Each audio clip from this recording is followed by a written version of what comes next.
If you could describe yourself using 3 words, what would they be? Oh wow. Definitely ambitious. Simply because I've always, strived for more in my life. No matter where I was at, I've always kind of found a way to just make it to the next level, and I always wanted to be on the next level, no matter what. The second word is definitely curious.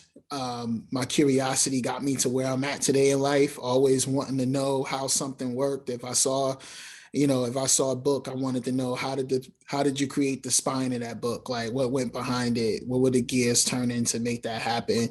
And then empathetic. Empathetic meaning, always just looking to understand everyone's perspective. Whatever unique perspective someone brought to whatever situation or whatever product they created or whatever story they're telling, being very empathetic to who they are and what brought them to where they are in life. I love that. And I feel like, being all three of those is perfect when you think of like an adventure, right? And we're here talking about the adventure of Cairo. So I think it goes Right. hand in hand. So just tell me a little bit about the vision for this project and like how did it come to you like from thought to execution? Yeah, I mean, as far as thought and idea, I think that's very important the way you separated thought and the execution. So the thought and idea is definitely, me being a young black kid in Newark, New Jersey, waking up early Saturday morning and wanting to see characters on TV that look like me. I love that. I love watching Wayne Head. I love watching all those little CBN Jamal and all those little Saturday morning cartoons, and even the ones with white characters. I was up on them. So I was like, why can't we do that today? Fiction podcasts have blown up in the last few years, and I just didn't see anything that just really spoke to kids, and especially spoke to black kids, kids of color. So I aspired to create something that really replaced what those Saturday morning cartoons meant for me. Now when you talk about execution, I mean, I'm a good idea person, but when it comes to execution, I'm gonna need a team. And Okay. ABF Creative, really came through with that. The director of the series is Wanda Reynolds, the writer Octavia Bray, the producers Mike Bisiglia, co-writer Gary Swaby, and so many others. Canal. We have a really robust team at ABF Creative that really took this vision that I had early on and really turned it into something that's tangible today. So I love that, not only are you having these ideas, but it's also seems like it's very community oriented as well, which, is us. Like that is the Right. culture. And so tell me just a little bit about your passion for tech. Like when did this love for tech start and kind of like how did that evolve into your journey as a tech entrepreneur?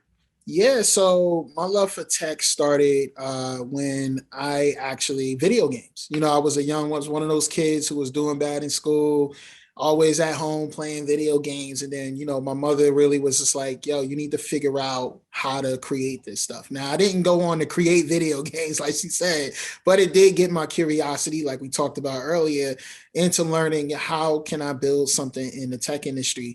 I won't go through the whole story, but long story short, I did end up being an entrepreneur in residence at Newark Venture Partners, which is the VC firm that started by Audible.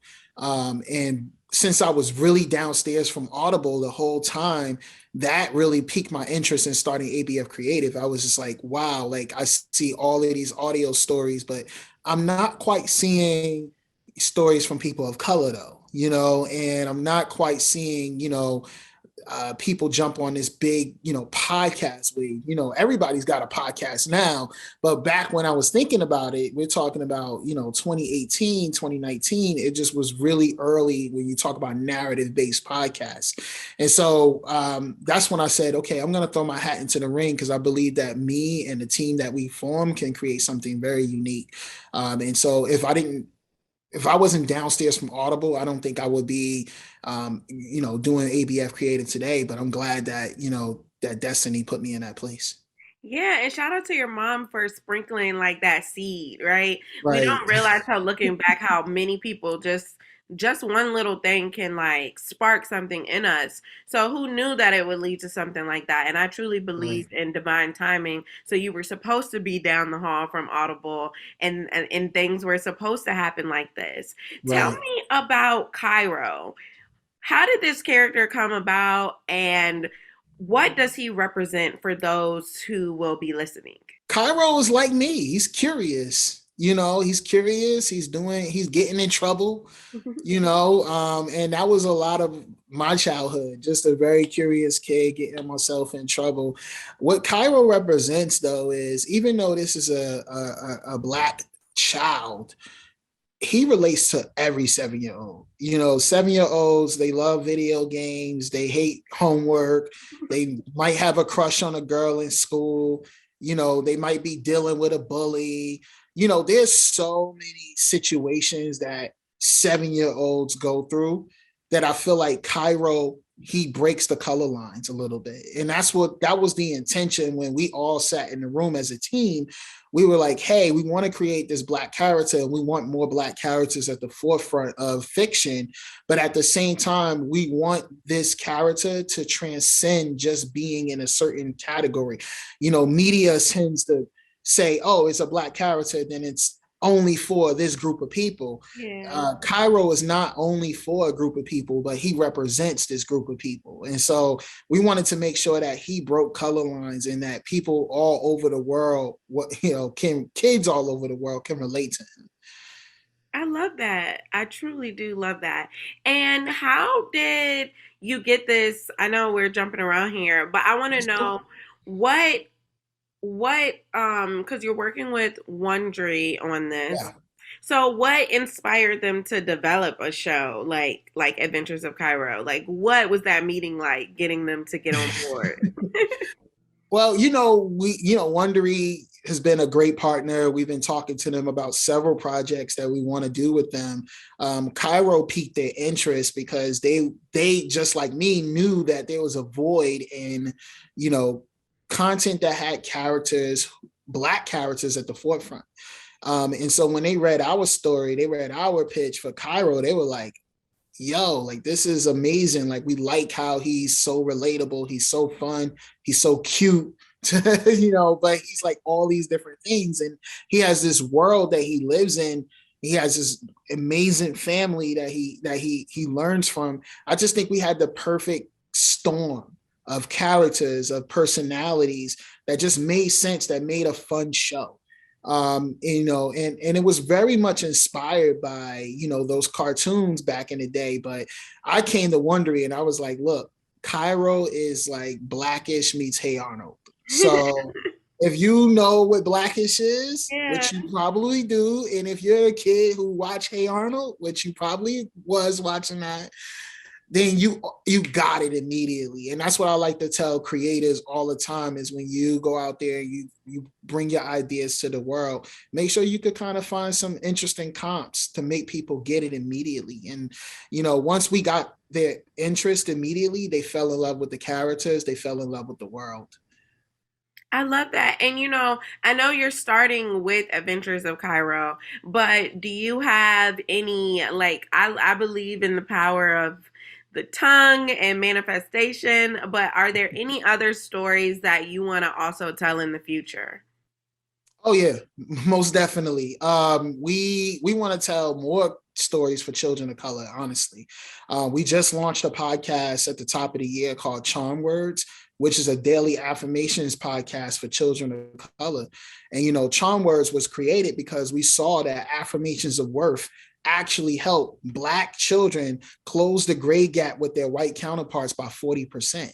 So we say, let's create a podcast that any parent has access to, that they can do every morning, Monday through Friday, with their kid, either after school, before bed, or before school.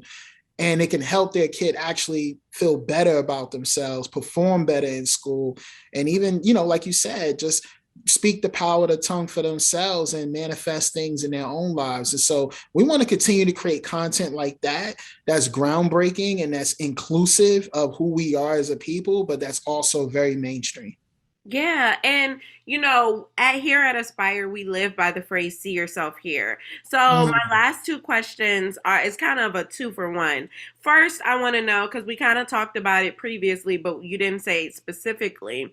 right. Was there a character, whether in or it could be television, film, or music that you saw yourself in growing up and you were like, oh, that's cool, like I can see myself, like is there any one character who spoke out to you?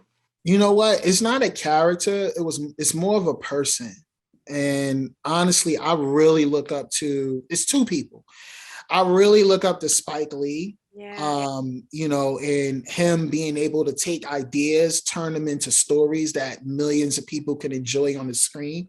I always wanted to do something like that. And more recently, I really just fell in love with Ava DuVernay and her story and how she's able to basically do a lot of the same thing from her perspective, or her unique perspective in the world.